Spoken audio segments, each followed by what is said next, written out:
On the night of Saturday, November 13th, 2004, in a tiny city called Craig, Alaska, all the people who were attending the Chamber of Commerce banquet suddenly stood up and broke into applause for 48-year-old Lori Waterman.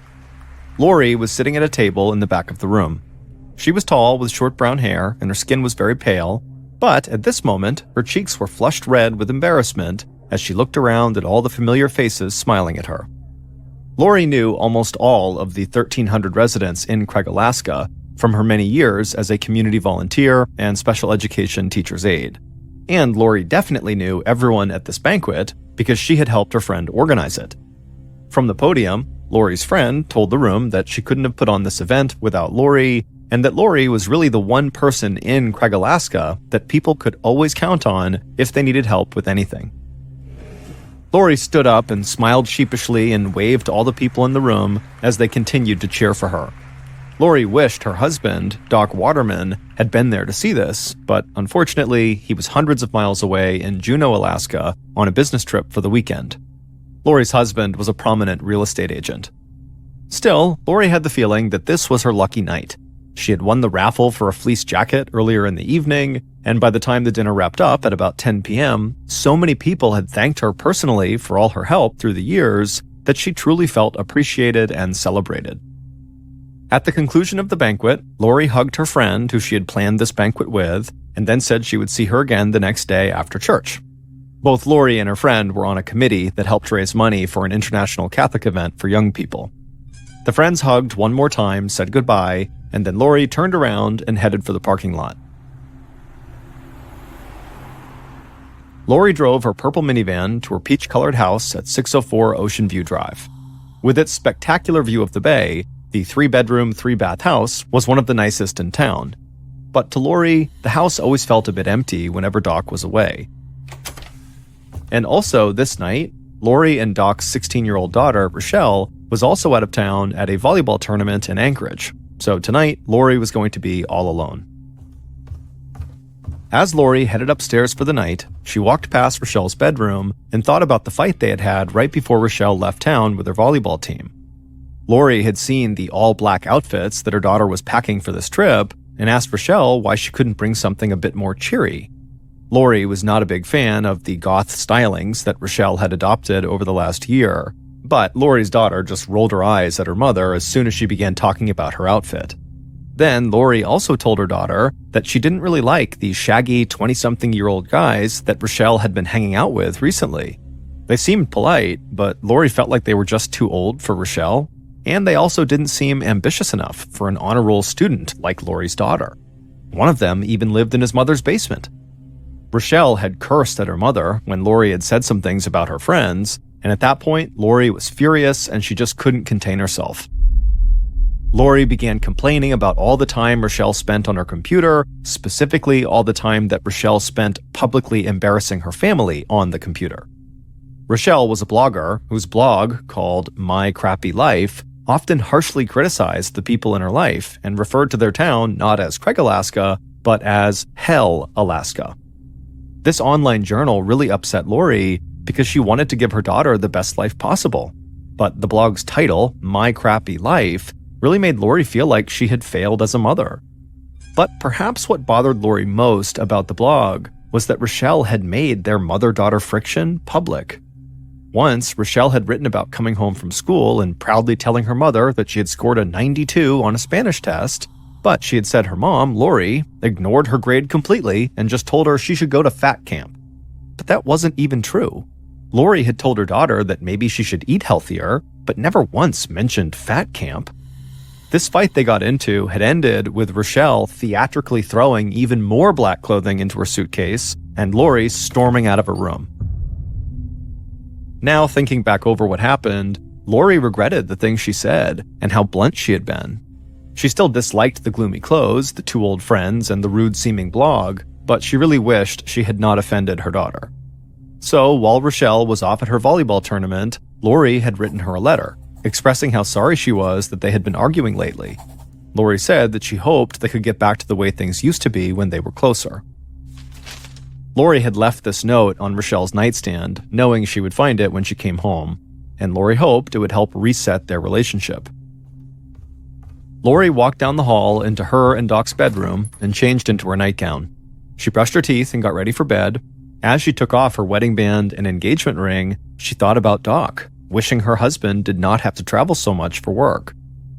Doc was a dozen years older than Lori and not far from retirement age. Lori had hoped that he'd start throttling down his workload, but lately it seemed that Doc had been busier than ever. But Lori couldn't help but wonder if maybe there was another reason why Doc was staying away so much. She knew her husband had a wandering eye. People had made innuendos to her about that before. Lori tried not to listen to the gossip. She knew Doc could be a flirt, but she was sure he would never actually cheat on her. Still, on this night, when Lori was already feeling insecure about her relationship with her daughter, the rumors about her husband's supposed affair really nagged at her. Lori slipped into bed around 11 p.m. She grabbed the TV remote from the bedside table and turned on the TV. She didn't mind a little solitude, but she had been on her own for a few days now, and she couldn't wait for her husband and daughter to come home the next day. After a few minutes of TV channel surfing, Lori turned out the lights and drifted off to sleep.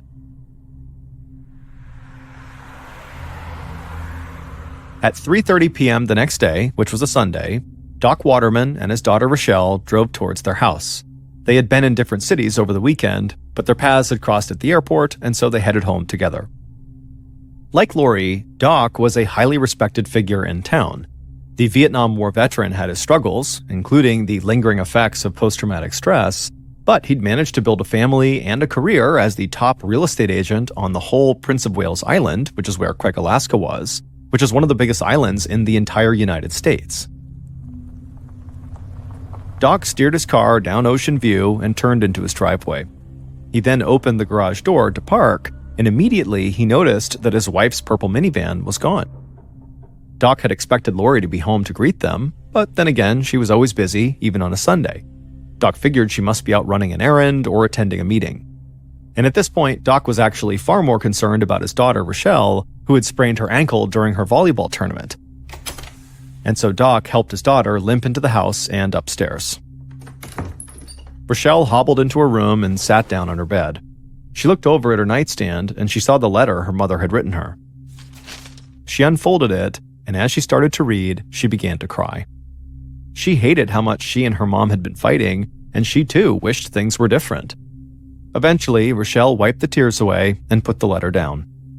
Meanwhile, Doc walked into the kitchen to check the messages on the answering machine. He noticed an empty bottle of wine sitting on the counter, which he found very odd, because Lori really was not a drinker and certainly would not be drinking on her own. The answering machine showed 3 messages. Doc pressed play and listened, but all the calls were from him checking in as he made his way home. Doc carried his suitcase up to his and Lori's bedroom on the 3rd floor. Normally, he'd drop his luggage on top of the comforter and start to unpack, but the bed was unmade. Lori always made the bed. That is, if Doc didn't beat her to it. Doc also saw Lori's nightgown thrown haphazardly on the floor. He frowned. His wife of 20 years was a total neat freak. What was going on? Doc suddenly felt flush with concern and stepped into the bathroom to splash water on his face. As he turned on the faucet, he saw Lori's engagement ring and wedding ring sitting next to the sink. Now, Doc was really worried. Lori never went anywhere without those rings. Something very strange was going on.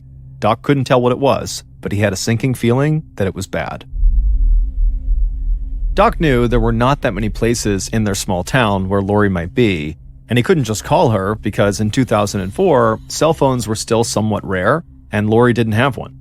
So Doc just waited a few hours, hoping Lori would come home on her own, but by 7 p.m., when she hadn't and he hadn't heard from her, Doc felt like he had to act.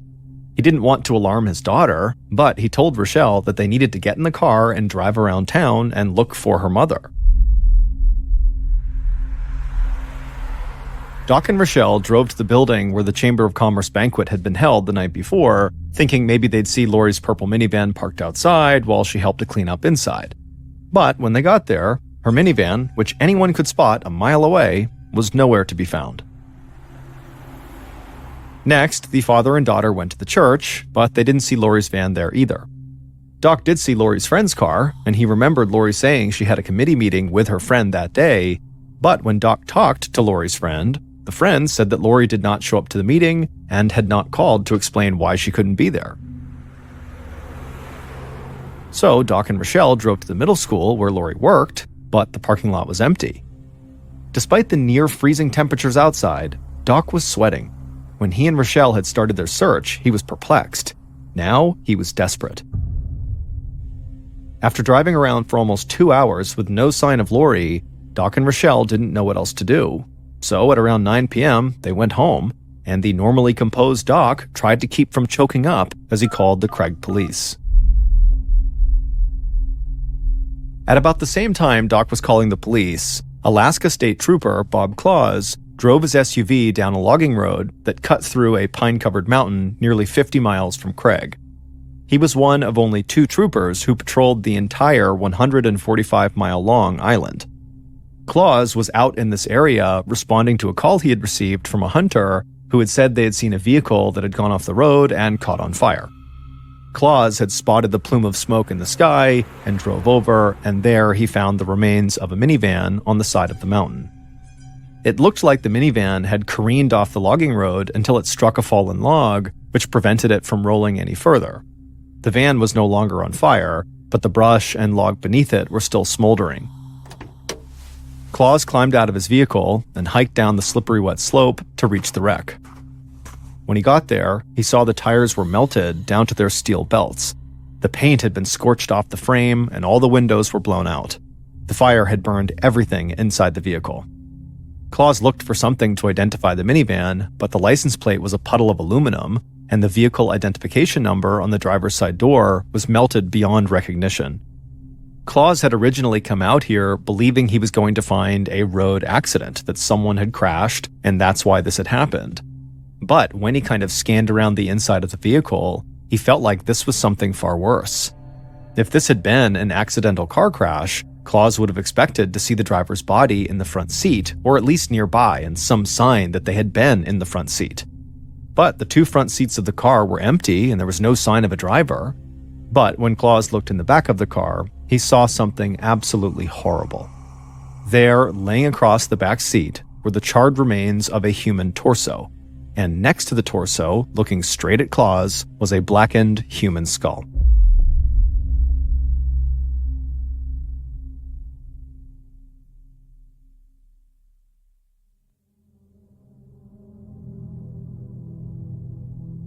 Claus didn't want to move the vehicle or disturb its contents until help arrived, so he radioed his partner and asked him to stay with the minivan while he called his lieutenant in Craig, Alaska. The lieutenant, in turn, called the Alaska Bureau of Investigation to send help. The Bureau promised to send a team, but cautioned that it would take time for help to arrive. Prince of Wales Island is located 800 miles south of Anchorage, and it has no major airports, and so the trip to the island requires 5 different planes.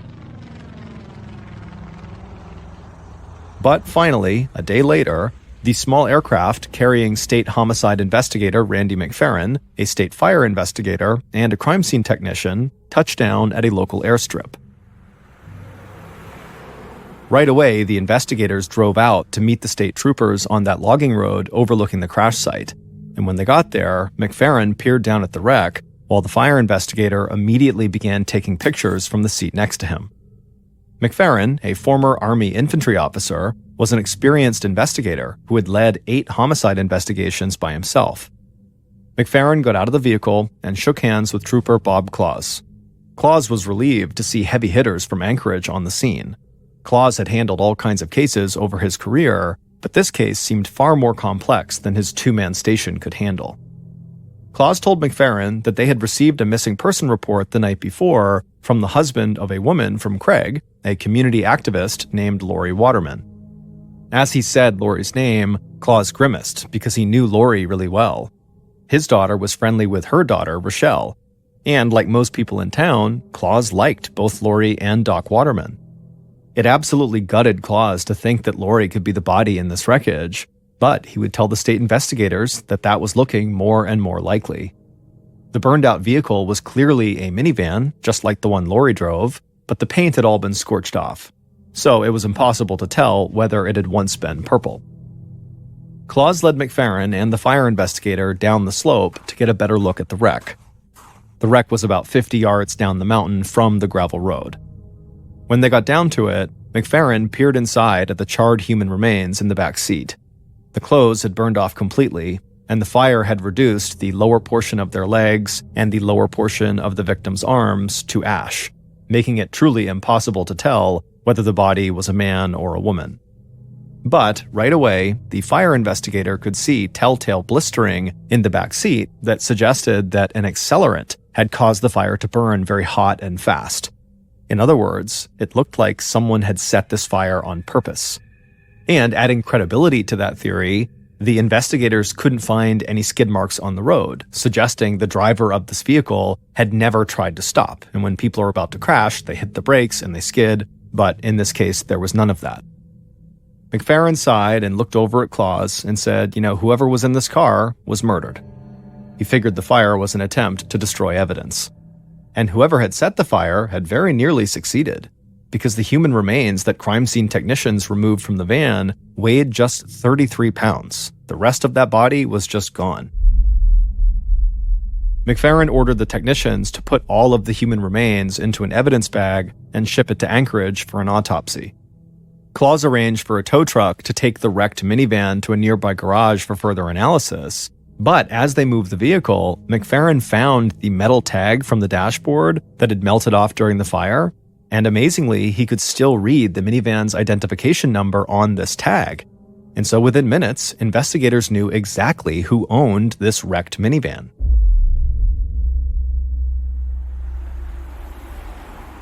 Later that night, McFerrin traveled with Claus to the town of Craig to speak with Lori's husband, Doc. Rochelle was home too, along with her friend, Jason Arant. Jason was a large man with flaming red hair, and at 24 years old, he was 8 years older than Rochelle. But the two had become close when Rochelle had worked at a store owned by Jason's best friend the previous summer. Rochelle had called Jason earlier that day because she was worried that something bad had happened to her mother. Rochelle said her mom must have gotten into a drunk driving accident because of the empty wine bottle she and her dad had found in the kitchen. Jason had immediately left his job as a school custodian and gone to Rochelle's school to pick her up. He found her in the principal's office in tears about her missing mother, so Jason had driven her home. McFerrin wanted to speak with the family alone, but Jason said he didn't want to leave Rochelle's side.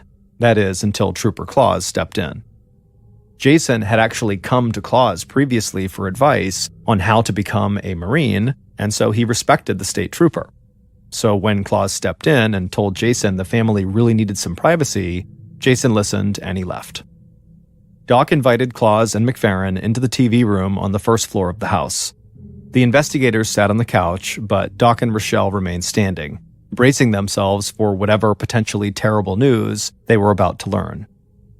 After a pause, McFerrin leaned forward, choosing his words very carefully, as he told Doc that they had discovered Lori's burned-out van in the woods 50 miles away, and there was a body in the back seat. McFerrin said that police still needed to make a positive ID of the body, but no one aside from Lori had been reported missing. And so unfortunately, it seemed very likely that the body was Lori. Doc was silent for a moment, and then he sort of stumbled back and fell into a chair. He had seen more than his share of death in Vietnam, and he had never cried. But this was different. He put his face in his hands and he wept. Trooper Claus turned to Rochelle, who he had known since she was a little girl, and told her how very sorry he was. But Rochelle didn't respond. Instead, she ran upstairs to her bedroom and slammed the door. As she sat on her bed, reeling at the news, her eyes fell on Lori's letter. Rochelle couldn't bear to look at it, so she put the letter inside the nightstand drawer. Meanwhile, downstairs, McFerrin had to make a very difficult request. He needed Doc to obtain his wife's dental x-rays to help identify the body. And so Doc had fumbled through Lori's address book, saying nothing until he found the number of Lori's dentist. And so McFerrin made the call and got Lori's latest x-rays sent to the coroner in Anchorage to see if maybe it was a match.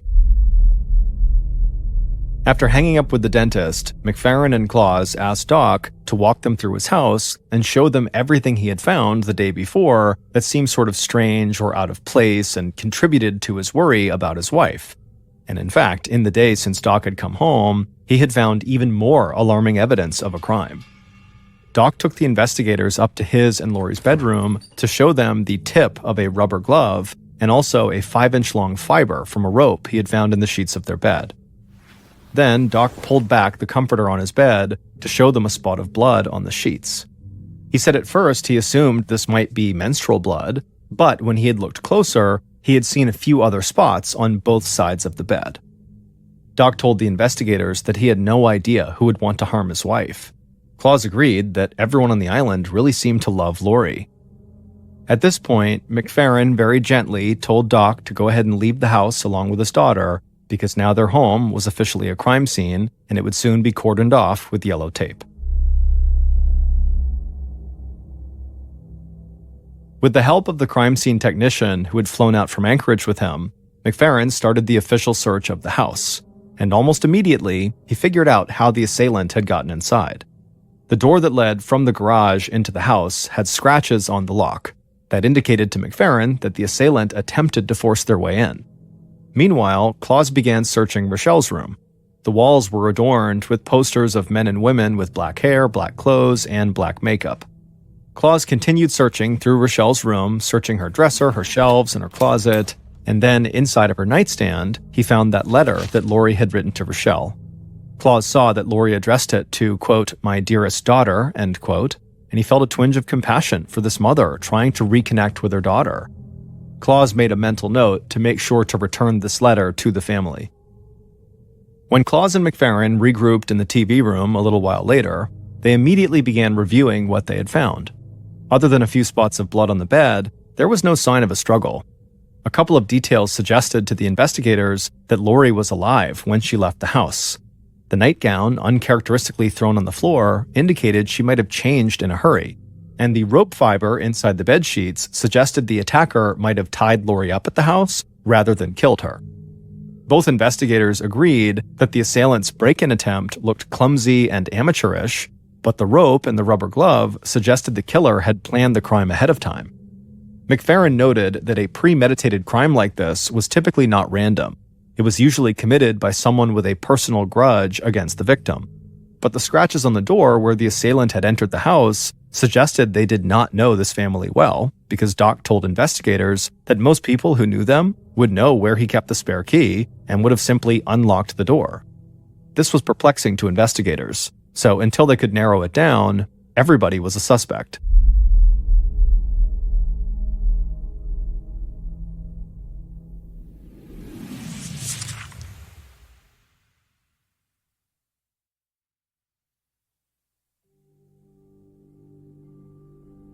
Statistically, the most likely person to have murdered Lori was her own husband.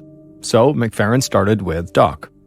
Claus had told McFerrin about the rumors that circulated around town that Doc was having an affair. That was a big red flag. A cheating spouse could have all sorts of reasons to want their partner dead.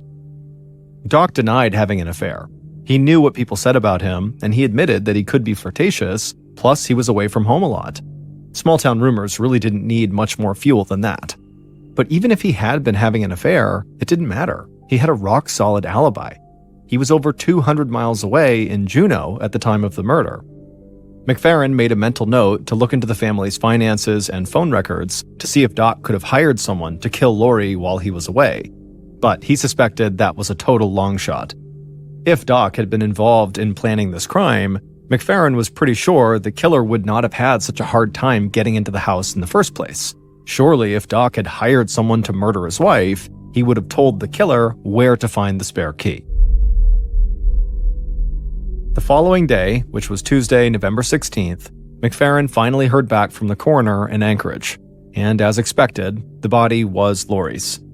The coroner said the fire that had erupted inside of that minivan had reached 1,800 degrees Fahrenheit, the same heat at which bodies are cremated, damaging the remains so badly that a proper autopsy was nearly impossible. But the coroner had been able to match Lori's dental x-rays with the teeth in the skull. However, the coroner was not able to zero in on the time of death or even how Lori had died. McFerrin looked into Doc's bank accounts and found no indication of any money transfers, cash withdrawals, or suspicious gaps in income that could suggest he was trying to hide or transfer funds.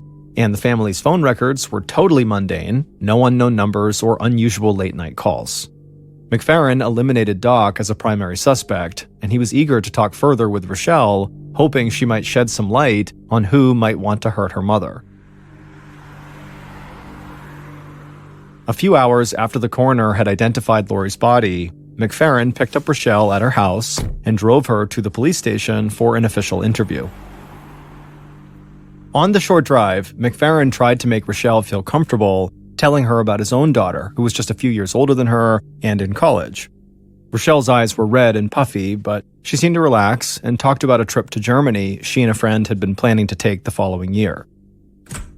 The pair eventually got to the small police station, and there, McFerrin escorted Rochelle through the small station to a small, windowless interview room. Once they sat down inside, Rochelle said she spoke to her mother just before the Chamber of Commerce dinner on Saturday night. She said her mom seemed excited about the event, and she was looking forward to Rochelle and her father coming home. Rochelle also said that her mom basically got along with everyone. In fact, Rochelle admitted that she, herself, was likely the only person who regularly butted heads with Lori. And even that was nothing major. Most of their arguments were over the way Rochelle dressed or the way she painted her nails black. McFerrin then picked up Lori's letter and read it aloud to Rochelle, and then asked her what could have inspired her mother to write it. Rochelle admitted that her mother did not like some of her friends because they were too old in her mother's eyes, and so they had argued about that. She said her mom especially disliked Jason, her friend who had been at the house when investigators had first visited, but Rochelle said her mom just didn't understand. Rochelle said that her mom was convinced that Rochelle was dating Jason, but Rochelle said she was not. He was just a good friend, nothing more. McFerrin would ask Rochelle several more questions, and he would eventually learn about her blog, which also was a point of contention in Rochelle and Lori's lives. But eventually the interview came to an end, and overall, nothing major really came out of it. However, McFerrin was interested to look more closely at Rochelle's blog. So he drove Rochelle home, and then he and Claus went back to the station, and they sat down at a computer, and they loaded up Rochelle's blog.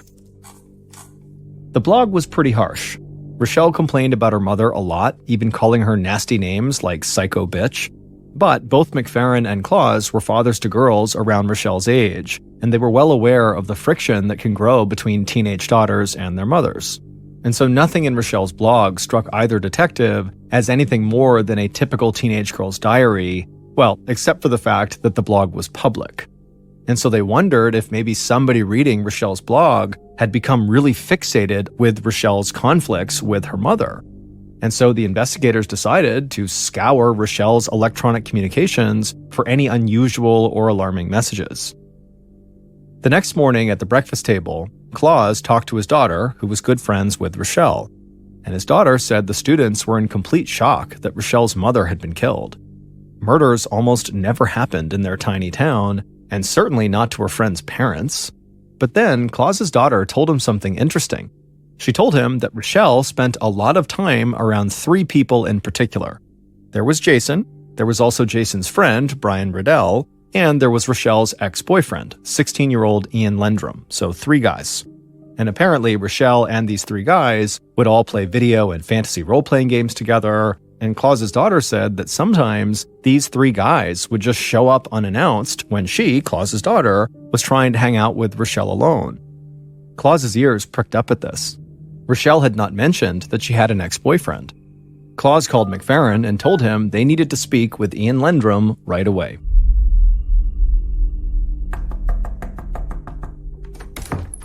Later that morning, so this was 3.5 days after the murder, McFerrin tracked down Ian at his house. The teenager had just woken up, but McFerrin noted that Ian was not surprised to see him. Ian said that everyone on the island had been talking about Lori's murder. McFerrin followed Ian into his kitchen and sat at the small round table. Ian poured 2 cups of coffee, handed one to McFerrin, and sat down across from him.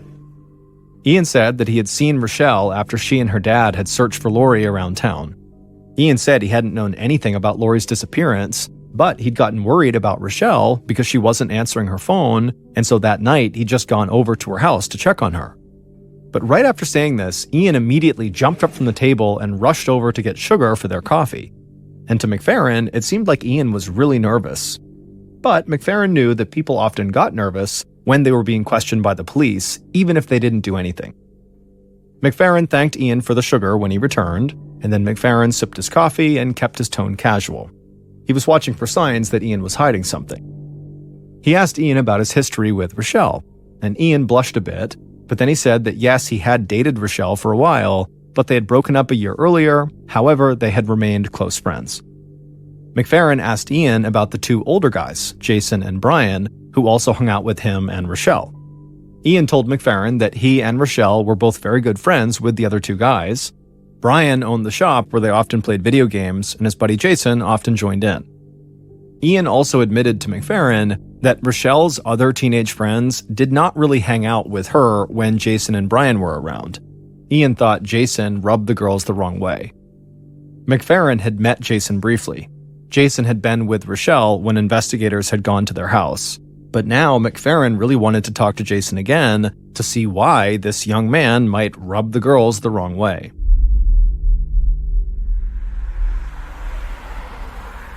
At noon the same day, McFerrin met with Jason at the Trooper Post near the high school where Jason worked. McFerrin brought Jason into an interview room and offered him some water. Jason nodded and took the bottle from him, but left it on the table unopened. Jason, a big man nicknamed Red for the color of his hair, had once dreamed of becoming a Marine, but he had washed out of boot camp, mainly because he was seriously out of shape. So Jason came back to the small town of Craig, got a job as a high school janitor, and moved into his mother's basement. He also began hanging out at his buddy Brian's computer shop. As Jason and McFerrin talked, Jason spoke slowly and very carefully. He said he had previously dated Rochelle, something Rochelle never mentioned in her discussion with McFerrin. That was pretty strange, McFerrin thought. But Jason said that their romance did not last long because it caused way too much trouble for Rochelle at home. McFerrin couldn't be sure if Jason was telling the truth about dating Rochelle or if that was just male bluster, but Jason's claim did suggest that he was well aware that Lori disapproved of him hanging around with her daughter. And McFerrin started to wonder if maybe Jason had wanted to get rid of Lori because she got in the way of his relationship with Rochelle. McFerrin asked Jason what he was up to on the night of the murder, and he would say that he had been with his friend Brian at his place playing video games. They'd both been drinking, so Jason said he had just crashed there overnight. Eventually, the interview ended, and McFerrin let Jason go home for the day, but McFerrin still had a lot of unanswered questions about this young man. But as it would turn out, McFerrin would not have to wait very long to talk to Jason again. A few hours later, at 5:30 in the afternoon, Trooper Claus was sitting at his desk when his phone rang.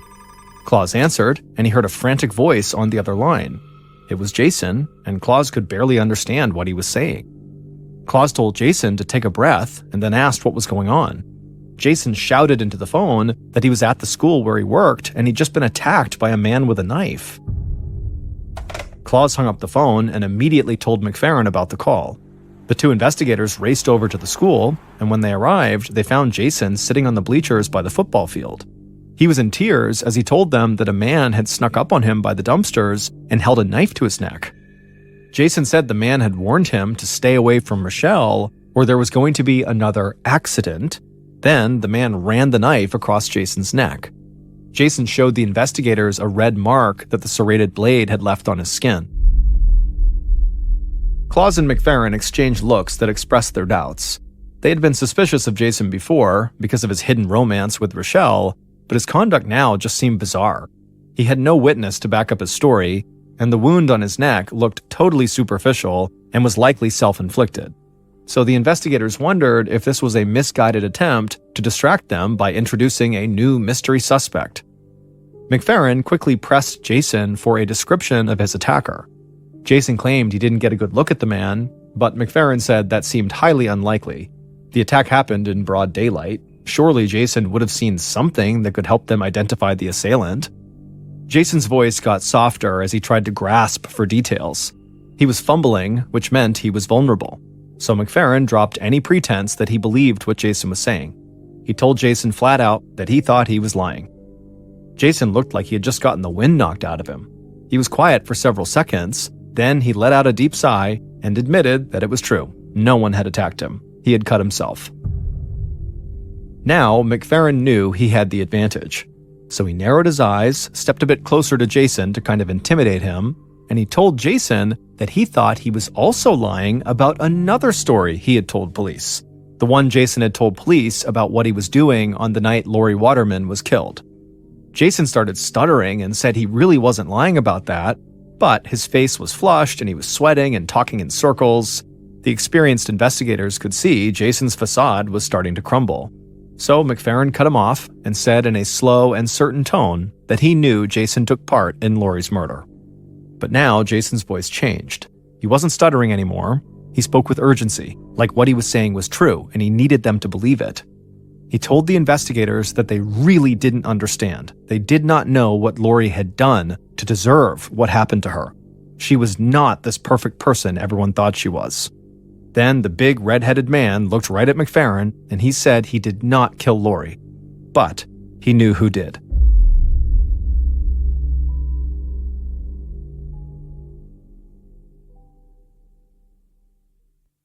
Based on information provided by Jason and evidence discovered throughout the investigation, here is a reconstruction of what happened to Lori Waterman on the evening of Saturday, November 13th, 2004.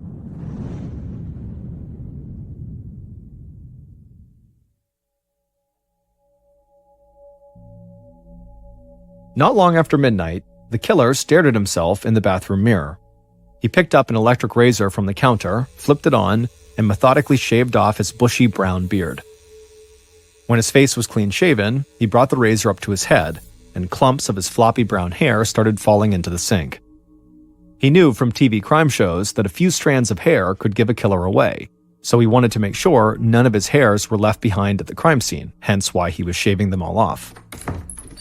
A little before 1 a.m., the killer walked into his bedroom and grabbed a trash bag off the floor. Then he threw a bunch of supplies, including a roll of duct tape, a bristly old rope, and a bottle of wine, into that bag. With his break-in kit in hand, he stepped outside and got into his partner's idling pickup truck, and the two of them drove together to Lori's house.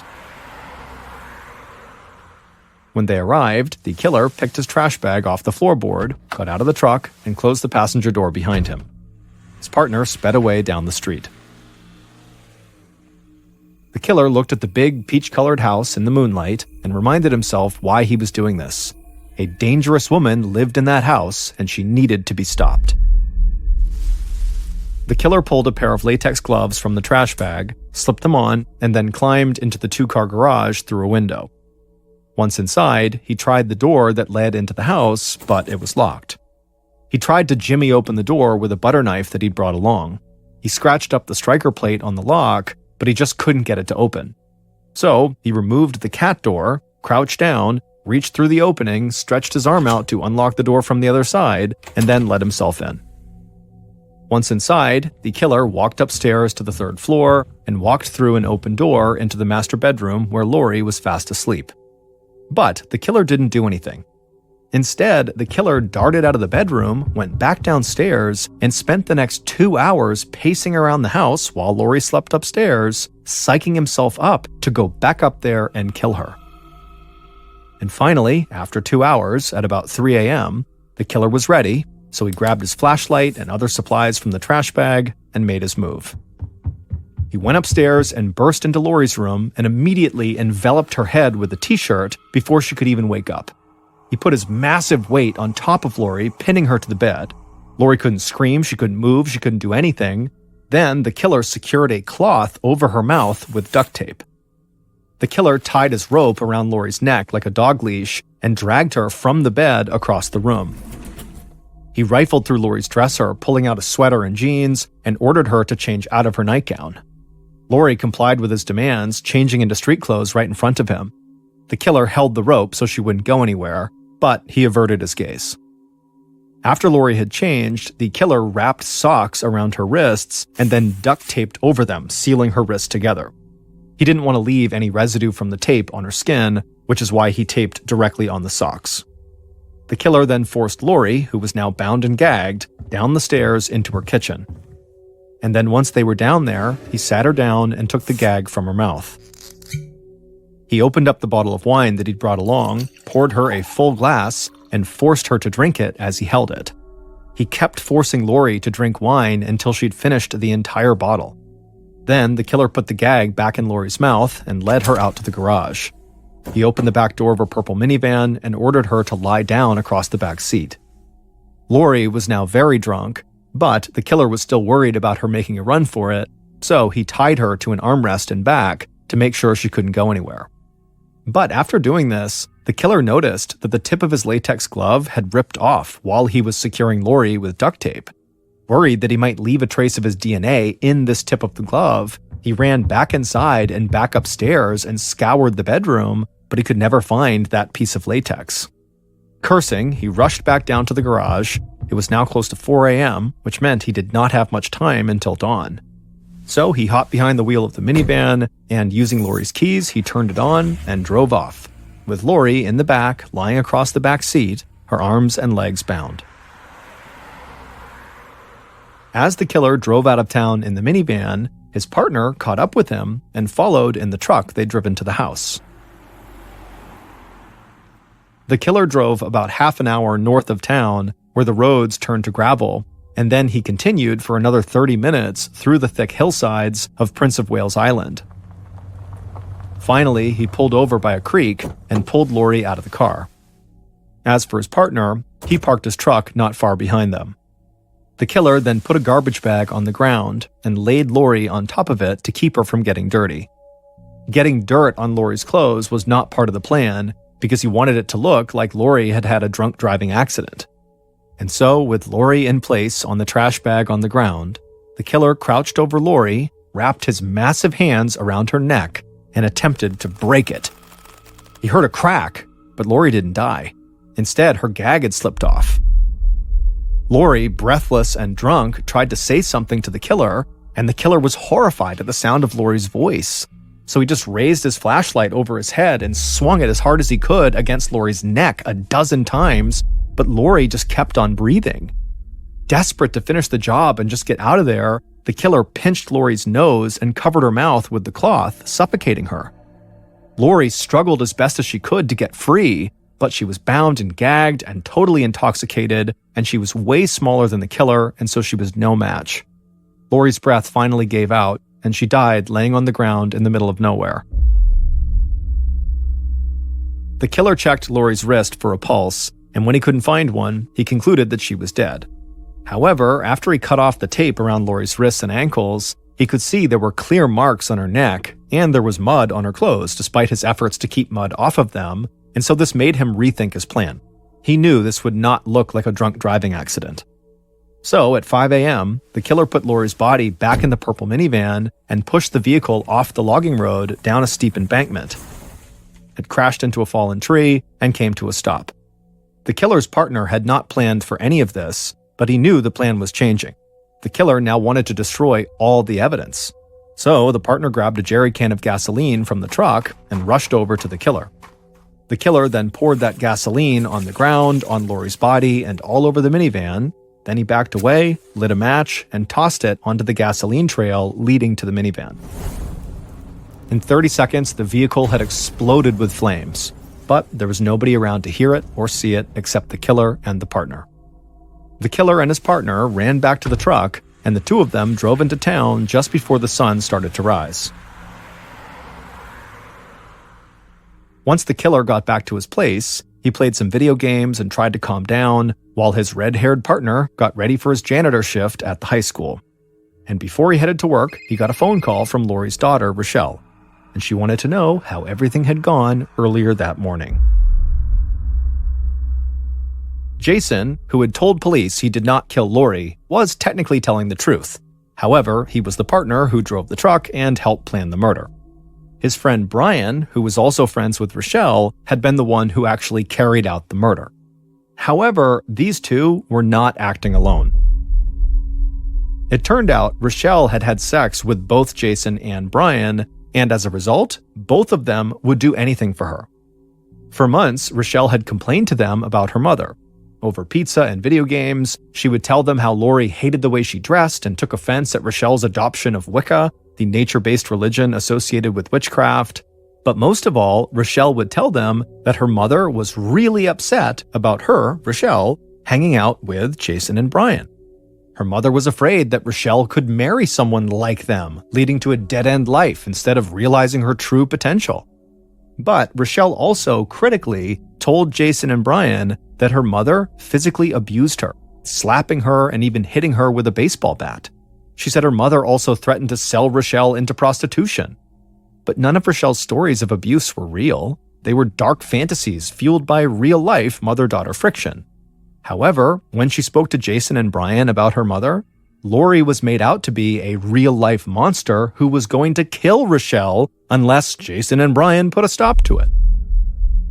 So when Rochelle told Jason and Brian that she and her father would be away the weekend of November 13th and her mother would be home alone, they knew what they had to do. Investigators had suspected both young men, but it was Jason's bizarre claim that he had been attacked by a stranger with a knife that sealed his and Brian's fate. McFerrin and Claus knew Jason was lying about that knife attack, but they also believed he was lying when he said he did not kill Lori. And so they pressed him, and he would finally admit to helping plan the murder and to driving Brian to the scene. So, in exchange for a lesser sentence, investigators got Jason to wear a wire and record Brian talking about the murder. And sure enough, on this wiretap, investigators would hear Brian describe basically everything that happened and who played a role, and so they had enough to arrest both young men and Rochelle. Brian was found guilty of first-degree murder and sentenced to 99 years in jail. Jason pled guilty and got a 50-year sentence for his role in planning the murder. As for Rochelle, she actually pled innocent, insisting that she told Jason to stop Brian from going ahead with the plan, but either Jason never relayed the message to Brian, or Brian just ignored it. In 2011, Rochelle was found not guilty of murder, but was found guilty of criminally negligent homicide. The jury found that even though Rochelle did not take part in her mother's murder, she clearly knew what Jason and Brian were planning and did very little to stop them. Rochelle served 3 years in prison and was released in 2015. She moved to Florida, where she revived her My Crappy Life blog and continues to maintain it. On Thursday morning, April 29, 1993, the sun rose over the high desert of Little Water, New Mexico. The air was crisp and the sky was pink as 21-year-old Florina Woody went for a run with her 19-year-old boyfriend, Merrill Bay. Florina and Merrill were both Navajo and lived in a small rural town on the vast Navajo reservation that sprawls across 3 southwestern states. Florina loved the majestic landscape surrounding the town and spent as much time as she could outdoors. And she was especially happy to be outside again after a long, wet winter. She and Merrill jogged along the country highway past small houses and trailer homes set back from the road. In the distance, Florina admired the tall red rock cliffs glowing in the sun. The couple turned off the road and headed up a path toward a flat-topped hill called a mesa. Usually, the top was dry and dusty, but the wet winter had turned it lush and green and scattered with wildflowers. Once they reached the top, they stopped to look down at the town below. Florina could just make out the trailer home that she and Merrill shared with her parents. It sometimes felt crowded living there together, but she was grateful for their close-knit family, especially since she and Merrill were raising their first child now, a 6-month-old son. Florina and Merrill jogged back down the mesa and kept a steady pace the whole way home. Merrill had recently started competing in local races and was always trying to strengthen his endurance. As for Florina, she had reasons to challenge herself too. She'd originally taken up running to offset her asthma, which had gotten better lately. Once they got home, Florina went inside their trailer, she showered, and then she went to relax on the couch. But when she sat down, she noticed her neck and back muscles were aching more than usual. She asked Merrill for a massage, but her muscles still felt sore afterwards. Florina wondered if she might have pulled something during their run, so she tried to take it easy for the rest of the day. Over the weekend and into the following week, Florina's aches and pains did not get better. She developed a cough, too, that felt different than her usual asthma. By Friday, just over a week after she first felt sick, Florina realized her symptoms were not going away with rest, so Merrill made her a doctor's appointment for the next day.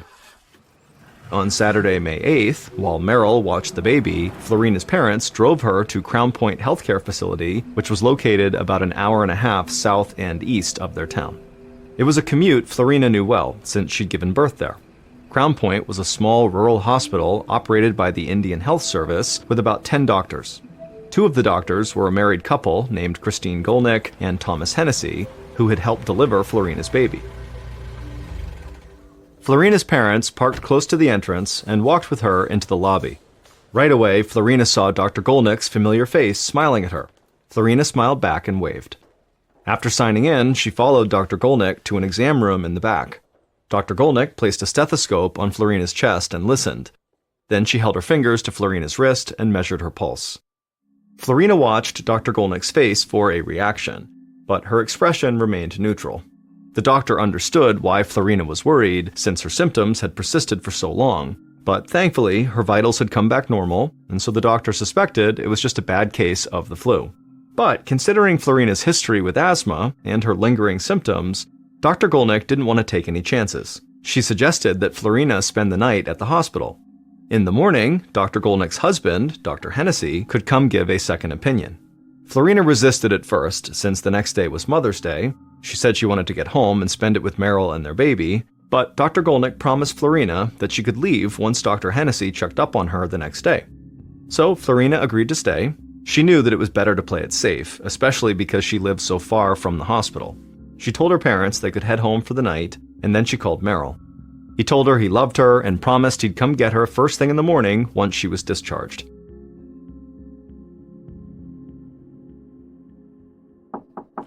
The next morning, Florina woke to a knock at the door.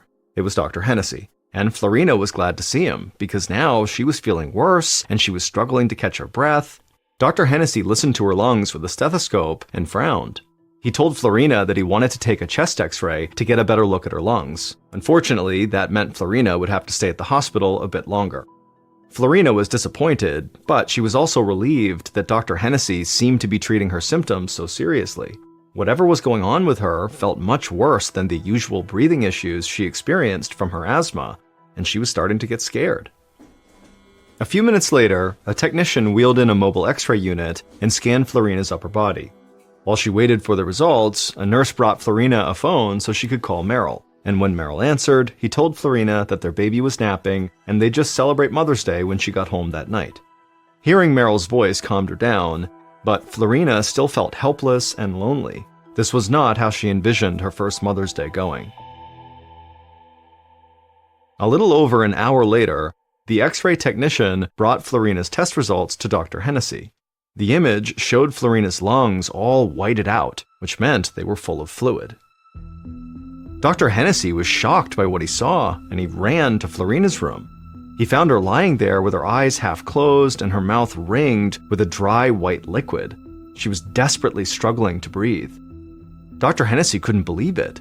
For a patient this young and athletic to go from healthy to near respiratory failure in 24 hours was unheard of. The doctor immediately called for a helicopter to fly Florina to the University of New Mexico Hospital in Albuquerque, which had a much better equipped intensive care unit. But until the helicopter arrived, Dr. Hennessy had to try everything possible to stabilize her condition. He fitted Florina with an oxygen mask to pump air into her lungs, but within a few moments, she coughed up bloody pink froth. Dr. Hennessy's face turned ashen as he realized what was happening. Florina's lungs were so congested, the extra oxygen was not doing anything. And there was another urgent problem. Florina's blood pressure was dropping rapidly. Dr. Hennessy shouted for a nurse to give Florina IV fluids, and as the medicine entered Florina's body, Dr. Hennessy's eyes shot over to the monitors tracking her vitals. They were still extremely weak. Florina's body just wasn't getting enough oxygen, and her organs were starting to shut down. Getting Florina to breathe was now a matter of life and death. The doctor quickly snapped on a pair of fresh gloves. He grabbed a scalpel from an operating tray, and then took a deep breath to steady himself. And then, when Dr. Hennessy was ready, he carefully cut an incision into Florina's throat and inserted a breathing tube directly into Florina's airway. He heard Florina's heart rate monitor beep rapidly for a few moments, and then it went flat. Florina had gone into cardiac arrest. Dr. Hennessy knew he only had a few seconds left to save her life. He started CPR while the nurse grabbed the defibrillator. Once it was charged, the doctor grabbed the paddles and pressed them to Florina's chest, and then the machine released a bolt of electricity into her body. Florina's heart rate monitor stayed flat, so Dr. Hennessy recharged the defibrillator and sent another shock through Florina's body. Just then, a nurse ran in and told the doctor that the helicopter had just arrived. But, by this point, Dr. Hennessy just shook his head. It was too late. Florina was dead.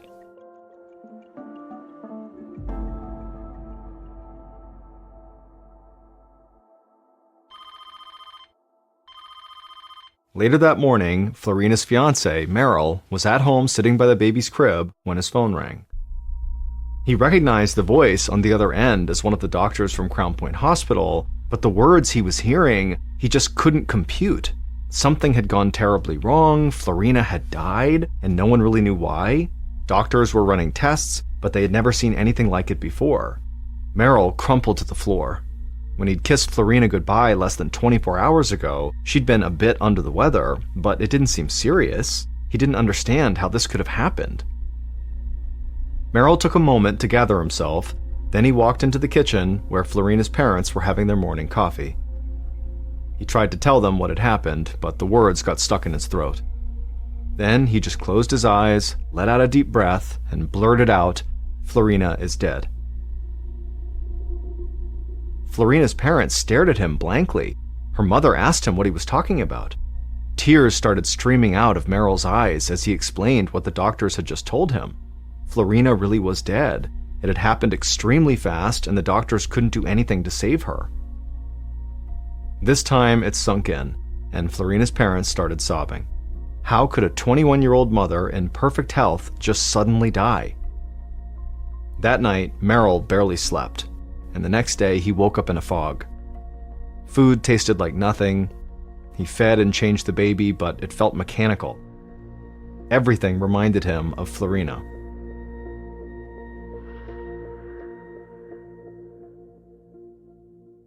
On Tuesday, May 11th, so 2 days after Florina died, Merrill woke up feeling weak and sluggish.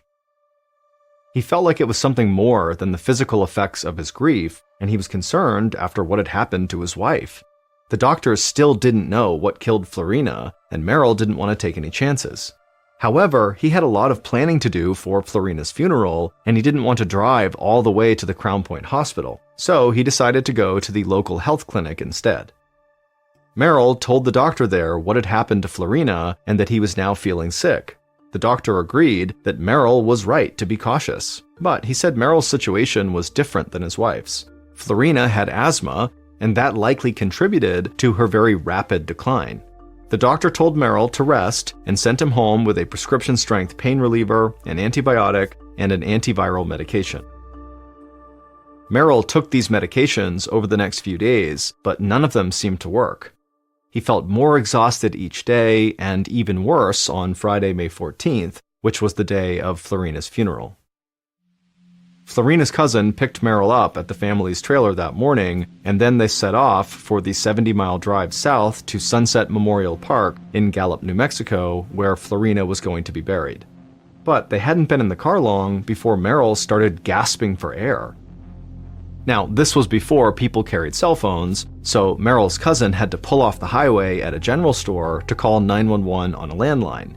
And while he did that, Merrill stumbled out of the car and lurched around in the parking lot, panicking, while his lips and fingernails started turning blue, and then he just collapsed.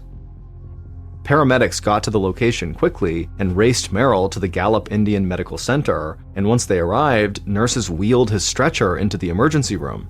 But by the time he was inside, Merrill had stopped breathing. The physician on duty, Dr. Bruce Tempest, tried to revive him, but it was no use. He declared Merrill dead upon arrival.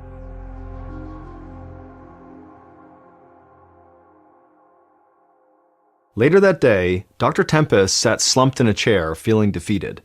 He had worked at Gallup Indian Medical Center for 23 years and was widely considered an expert at internal medicine.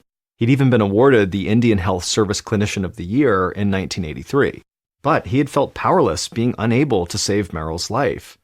As Dr. Tempest signed and dated Merrill's time of death paperwork, an assistant mentioned that the man's fiancée had died too just a week earlier, and like Merrill, she had been in good shape and just declined really quickly.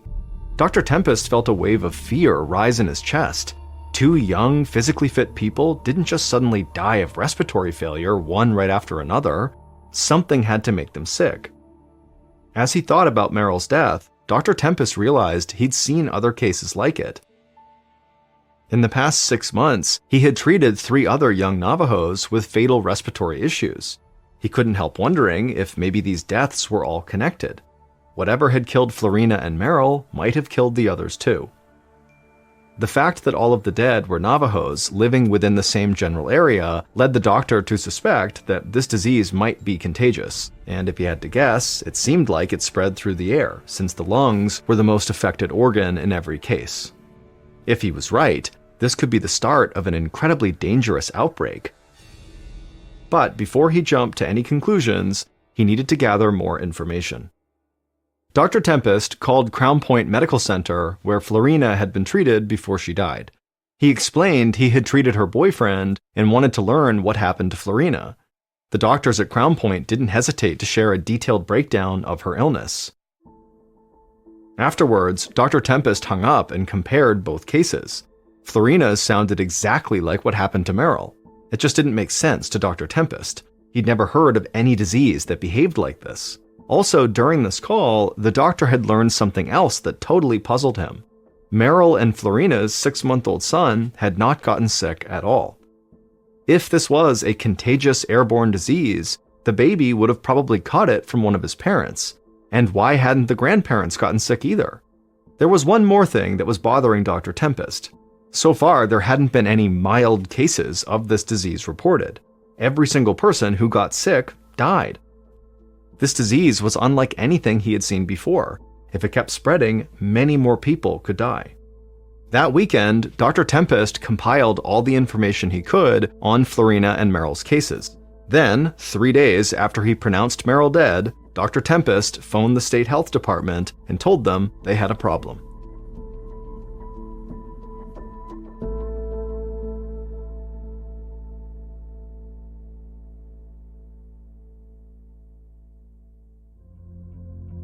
"11 days later, Dr. Jeffrey Dutchin was wrapping up his work at the Centers for Disease Control in Atlanta, Georgia, where he investigated dangerous outbreaks of disease.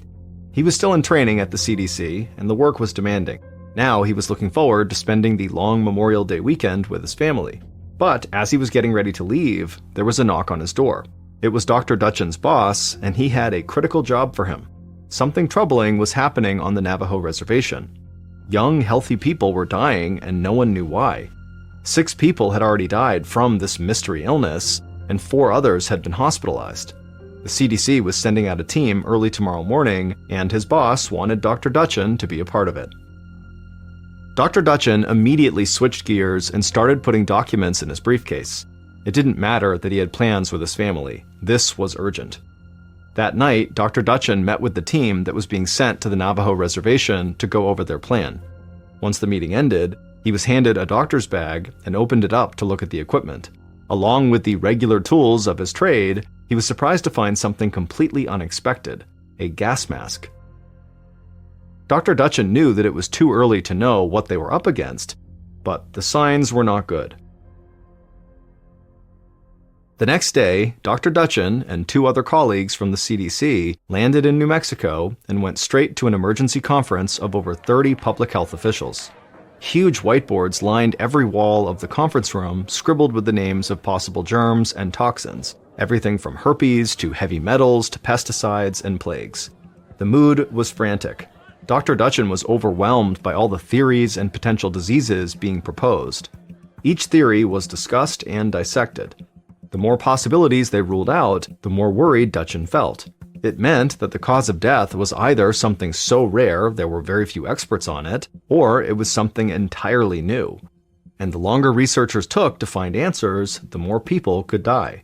In fact, on the same day the conference started, a seemingly healthy teenage Navajo girl had collapsed at a school dance at a state park. She died a few hours later. Her death was a stark reminder that the clock was ticking. There was only so much the gathered scientists could accomplish by looking at whiteboards in a conference room. They needed more data. Dr. Dutchin and his colleagues decided to survey some local residents and gather blood samples from anyone who was willing to participate. 2 days after the CDC team arrived, the president of the Navajo Nation, Peterson Za, looked out the window of his office in Window Rock, Arizona. The whole Four Corners area, where Arizona, New Mexico, Utah, and Colorado meet, and where the Navajo live, had turned into a media circus. News vans were crammed into every available space of the parking lot below. Za's phone was ringing non-stop with calls from journalists, health officials, and locals asking for information on this mystery disease. Za had nothing to tell any of them, but he hoped that would change soon.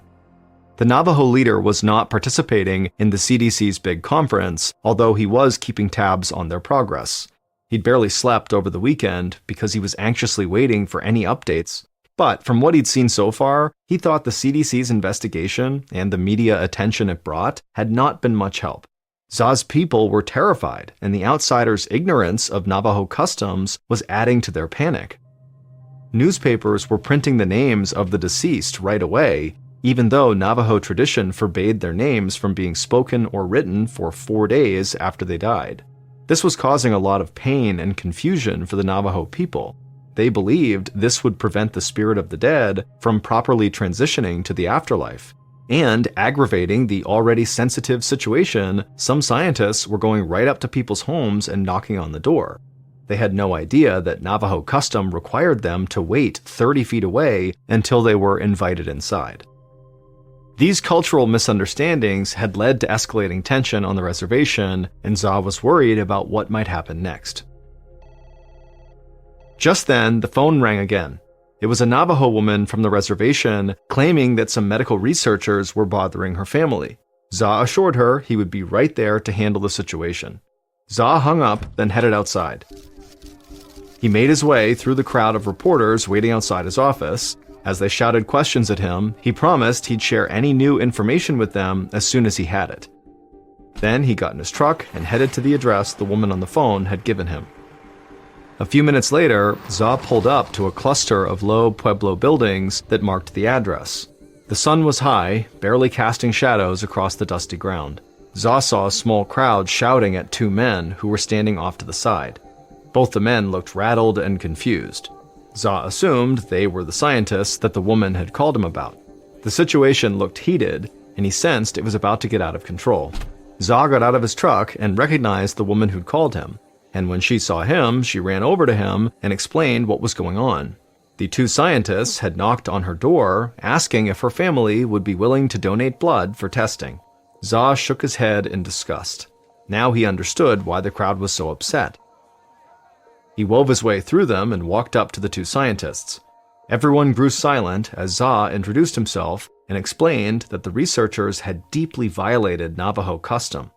The scientists' unannounced arrival at the woman's house was considered trespassing by the Navajo people, but even more offensive was their request for a blood sample. The Navajo believe that blood is spiritually attached to the body, and giving a blood sample is seen as a grave violation of privacy. The scientists' ignorance of this cultural belief was an insult to this woman. The scientists' faces turned red, and they apologized profusely. They said they were there on official business researching the outbreak and did not mean to offend anyone. Za cautioned them to be more careful. He wanted to stop this outbreak as much as they did, but if the scientists could not get people to trust them, then they certainly would never learn what caused this disease. The scientists apologized again and packed up to leave. Za calmed the crowd and told the woman to call if any other strange people came around. He had a feeling that there was more trouble to come.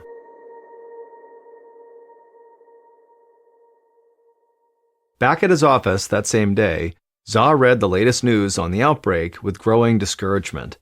The Navajo people weren't just facing problems on the reservation. People in the wider area were beginning to shun them out of fear of the disease. There were several articles about Navajo families being banned from local restaurants and businesses. There was even a report about 27 Navajo third graders from Chinle, Arizona, being denied a field trip to visit pen pals at another school in California. And worse, people were still dying. The death toll was now up to 10, and many more were very sick. Za's eyes locked on one particular article about the outbreak in the Washington Post. A particular phrase in the opening paragraph immediately jumped out at him. It said, quote, "The Navajo flu." He slammed the newspaper down on his desk and rubbed his temples. This had gone far enough. He called in his assistant and told her to schedule a leadership council meeting immediately. The next day, Dr. Ben Muneta, an Indian Health Services doctor in New Mexico, received a call from Za's assistant inviting him to a meeting that night in Window Rock, Arizona, about the outbreak. Dr. Muneta understood why he was being asked to go. His grandfather had been a famous medicine man in the tribe. He had inspired Dr. Muneta to become a Stanford-trained physician with a unique knowledge of both modern science and traditional Navajo medicine. Dr. Muneta had been at the CDC's conference and could be a bridge between their investigation and the Navajo people. He told the assistant he'd be there. As he drove to Window Rock, Dr. Muneta passed a sign nailed to a telephone pole that said, quote, "No media allowed, no newspaper, TV, radio, etc. This means you," end quote. He could tell the locals were clearly fed up with the negative attention. His thoughts turned to his colleague at the CDC, Jeffrey Dutchin. Dr. Dutchin and the other scientists were doing their best to solve this mystery, but they needed help from the Navajo. He hoped that this meeting he was going to have with President Za was the start of that. A few minutes later, Dr. Muneta arrived at Za's office and was led to a small conference room. Dr. Muneta realized this wouldn't be anything like the CDC's giant conference. It was an intentionally small meeting that left out the federal researchers altogether. Za didn't want them interfering in Navajo business. Aside from Za, there were a few senior Navajo medicine men in attendance. The only other physician in the room was the state's deputy commissioner of health. Once everyone was seated, President Za asked Dr. Muneta to update them on how the investigation was going so far. Dr. Muneta admitted that the CDC hadn't found much yet, but they were testing freely given blood samples for all kinds of diseases and working through all the possibilities. Dr. Muneta then turned to the medicine men and asked them for their prayers. The eldest medicine man was grateful for Dr. Muneta's request, but instead of prayers, he offered his own interpretation of the mystery disease outbreak. He believed that too many young Navajo were abandoning traditional practices such as speaking the language and living off the land. They were neglecting ceremonies that were meant to heal the sick, bring good fortune, and celebrate life's milestones. One of the most important of these is called the Blessing Way, which is performed for newborns, brides and grooms, and people who are sick or who have experienced a traumatic event. Without these traditions to keep the world in balance, death was sure to follow. Dr. Muneta could sense the medicine man was holding something back. However, it would be improper for him to press his elder for more information.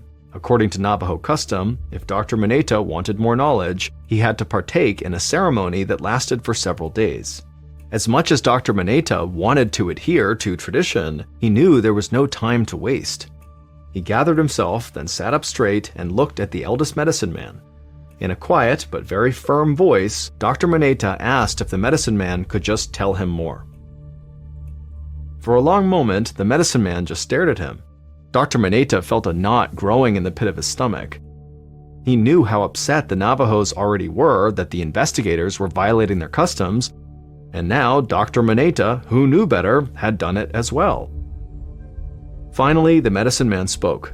He acknowledged that Dr. Muneta's behavior was irregular, but considering the gravity of the situation, he agreed to say more, and immediately Dr. Muneta let out a sigh of relief. According to the elder, this was not the first time a deadly illness like this had struck the Navajo. There had been 2 other bouts of mysterious respiratory failure deaths in their community. One was in 1918, and the other was in 1933. It was a long time ago, but stories were still told among the Navajo about those who had died. Dr. Muneta asked if there had been anything similar about the years in question. The medicine man nodded. Both had been unseasonably wet winters with lots of rain, just like this recent one. Then he described how water changed the land, and these changes in turn brought a creature that carried death. Dr. Muneta knew what the medicine man was referring to. The creature was a real animal that was a prominent figure in Navajo mythology. Navajo called it Na'atsunse and believed it was equally capable of spreading life or death. In Navajo legend, if Na'atsunse entered a home and saw people being wasteful, it would then choose the Navajo's strongest young people to die. Muneta thought about what the medicine man revealed. The doctor didn't think that this animal was literally passing judgment on the Navajo and killing them, and in real life, he'd never heard of it spreading a disease like this through contact with humans. But as he considered the possibility, he came up with a theory that explained how it could happen. And if he was right, it would completely explain this deadly outbreak. Dr. Muneta raced back home and called his CDC colleague, Jeffrey Dutchin, who had led the emergency conference the week before. Dutchin was relieved to hear that the disease was not completely new, but he was confused when Dr. Muneta explained that the outbreak was related to the rain. This land had experienced every type of weather over time. Rain was not unusual, but this disease was. Dr. Muneta told him that it wasn't the rain itself. It was the animal from Navajo legends that came as a result of the rain. And if they were going to solve this mystery, then they would need to find as many of these creatures as possible.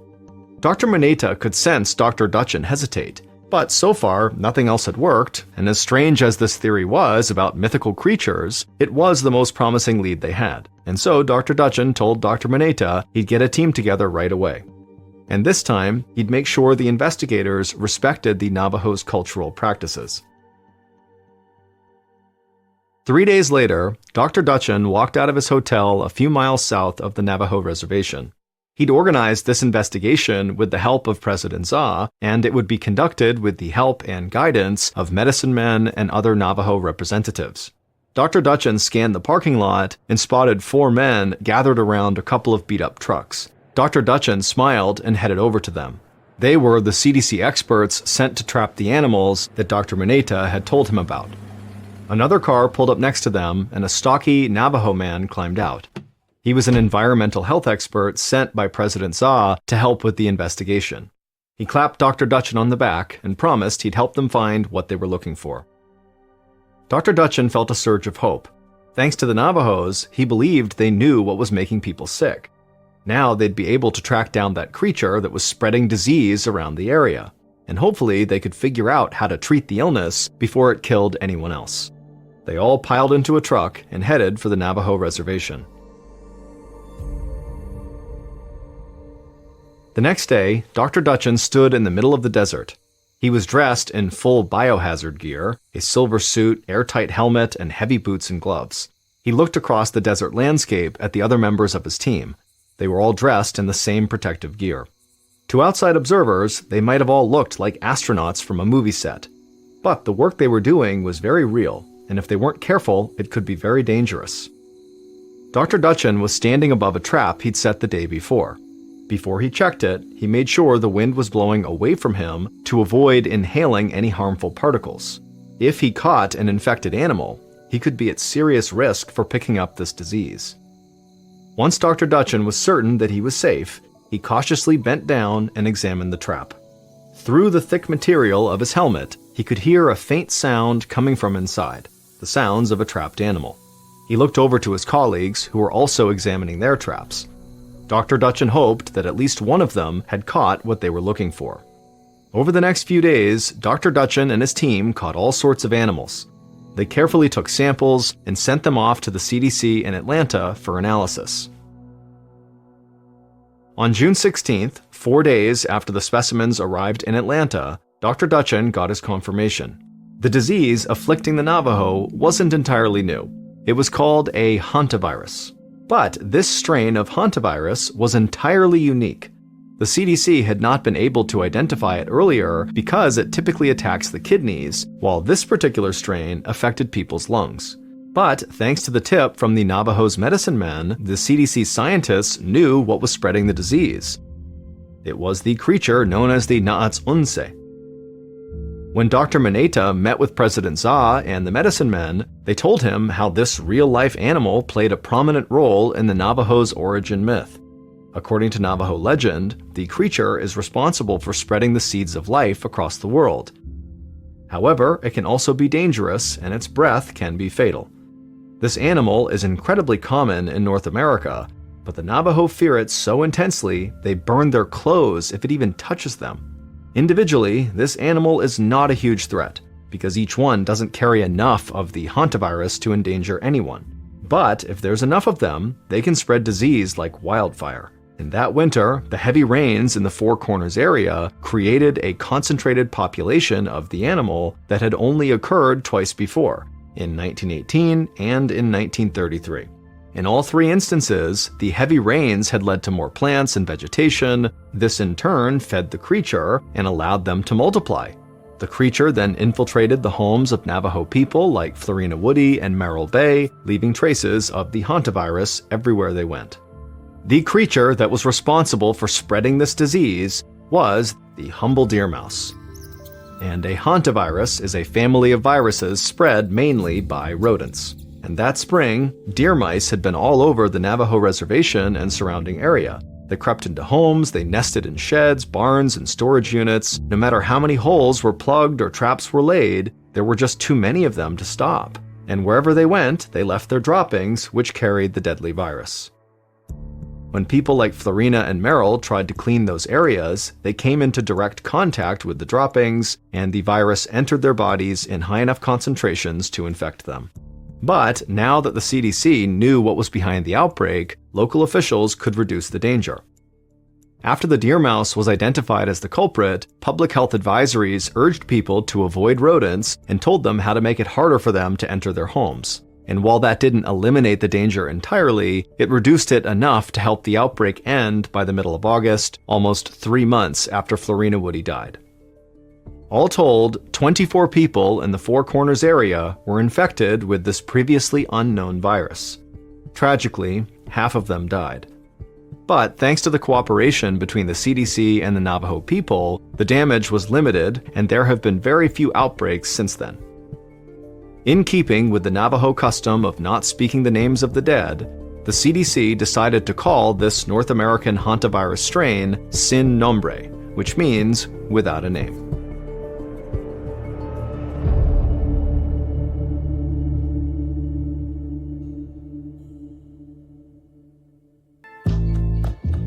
From Ballen Studios and Wondery, this is Mr. Ballen's Medical Mysteries, hosted by me, Mr. Ballen. A quick note about our stories: we use aliases sometimes because we don't know the names of the real people in the story, and also, in most cases, we can't know exactly what was said, but everything is based on a lot of research. And a reminder, the content in this episode is not intended to be a substitute for professional medical advice, diagnosis, or treatment. This episode was written by Britt Brown. Our editor is Heather Dundas. Sound design is by Andre Plus. Coordinating producer is Sophia Martins. Our senior producer is Alex Benedon. Our associate producers and researchers